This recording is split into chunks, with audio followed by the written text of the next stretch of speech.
Yeah.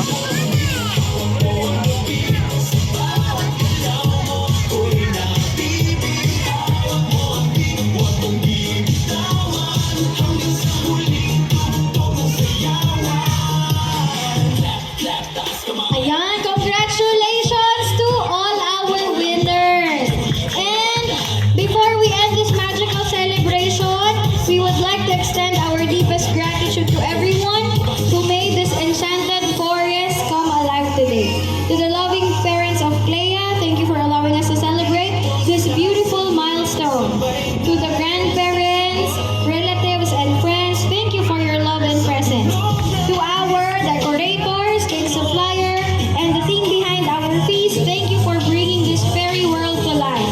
And most of all, to each and every guest who came today, thank you for making Clea's first birthday truly unforgettable. Your presence is a gift that no fairy dust can ever replace.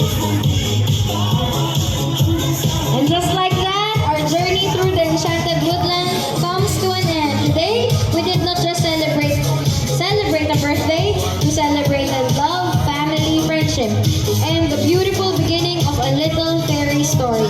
Clea